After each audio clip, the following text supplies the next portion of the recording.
I'm looking at the Philadelphia Inquirer and its entertainment section, Sexy Singles, upon which my effigy, sitting in full dress at a piano, is here, and it says, David Alexander Jenkins is an old soul and a young man's smoking hot body. Raised in Horsham, he grew up riding horses, playing the piano and studying the classics. Today, this Renaissance guy lives on Rittenhouse Square in an eclectic and eccentric apartment with his dog. During his photo shoot at Glen Ford, he impressed us with his piano playing. Then he slipped into a black Speedo and wowed us even more. I feel like that woman, what was it in Titanic, where she said, look at me, how extraordinary. Looking for love in the city of brotherly love? Well, you've come to the right place. Once again, the People paper is unveiling the hottest bachelors and bachelorettes for you to meet. We're using real people, they have real bodies, and they're just really sexy. Oh. Daily News Sexy Singles started in 2003 and continued for 14 consecutive years before we stopped doing it.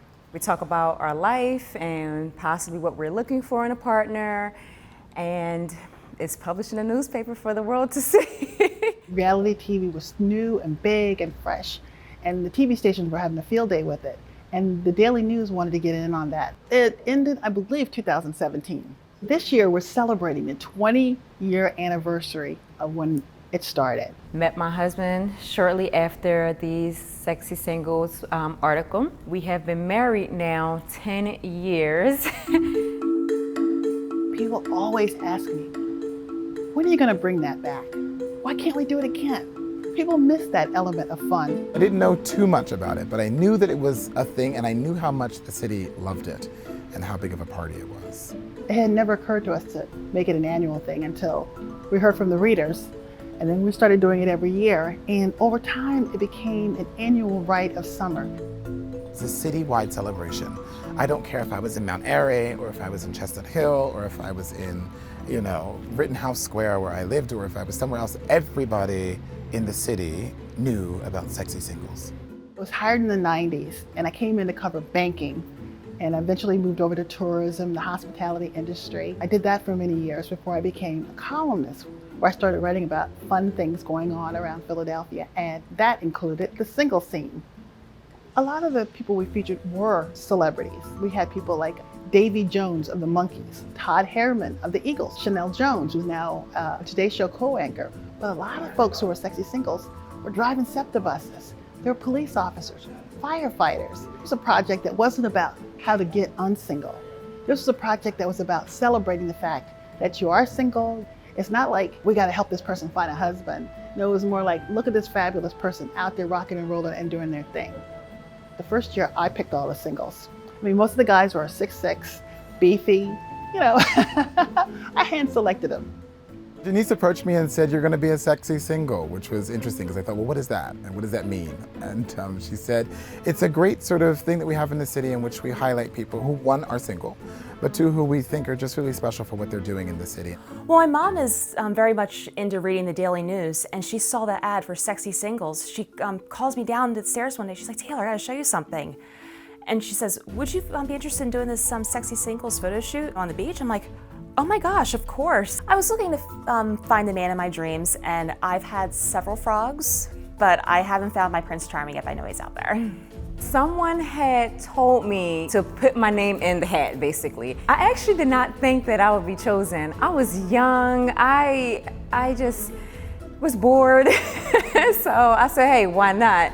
So I was definitely surprised when I did get the call back, and I said, wait, why not? I mean, I am single and I am sexy. The main thing it did for people, it showed them you're fabulous just the way you are. You don't need anything outside yourself. I think it was a real confidence builder. It all starts here in Atlantic City, where the Daily News focuses on Philadelphia's finest to bring you a snapshot of some sexy singles. The photo shoots were a major production. We'd bring in clothes, we'd have hair, we'd have makeup, and we had a stylist, the late Anthony Henderson Strong. So it was like a really professional setup. Glam them up, set them out on the beach in like a bikini or something. Photographers would work with them until they got the perfect shot. This is dated Monday, July 27th, 2009. And this is one of the many pictures we took. I really felt like I was a mini celebrity with all the cameras going on and all the wardrobe changes and the makeup artist. I really felt special that day. I remember like at 7 a.m. like running out to get the paper, and like my closest friends that lived in the same building as me were with me, and they were like trying to buy them all and stock up like for my mom and my grandparents, one of them, my cousins, one of them. I just remember flipping to me and being like, oh, thank God I like the photo. I almost wanted to go to the store immediately and buy every newspaper. Coming out of that experience, what I realized is that people do have a desire to connect in ways that are very authentic. I had no idea how many people were gonna respond.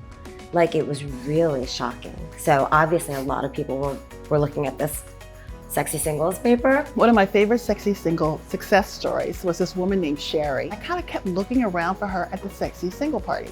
I don't think she ever showed up. Apparently, somewhere between her photo shoot in Atlantic City and the Sexy Single party, she had met a guy who was actually a conductor on the subway train, or SEPTA. I worked downtown, so of course I take public transportation. When you catch a particular train home, you're on that same train with the same conductor every day. So here it is, I get on the train and the conductor looked at me, and of course I looked back at him. And we didn't quite have a conversation that day, but again, I'm on the same train every day. So eventually, over some days, he asked, "Are you the Sexy Single?" That's how I met my husband. Here's a picture of him and I on the train. This was the train that we met on. I don't think that he would have approached me if it wasn't for him knowing for a fact that I was single. I was getting all types of emails from all types of people.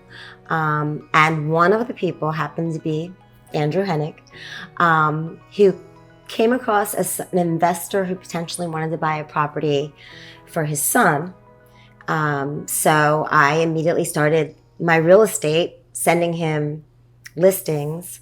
And shortly thereafter, I guess he felt guilty about wasting my time. And he let me know that he really was more interested in a date with me than an actual purchase. I finally did agree to date him, and I would not give him a Friday or a Saturday night.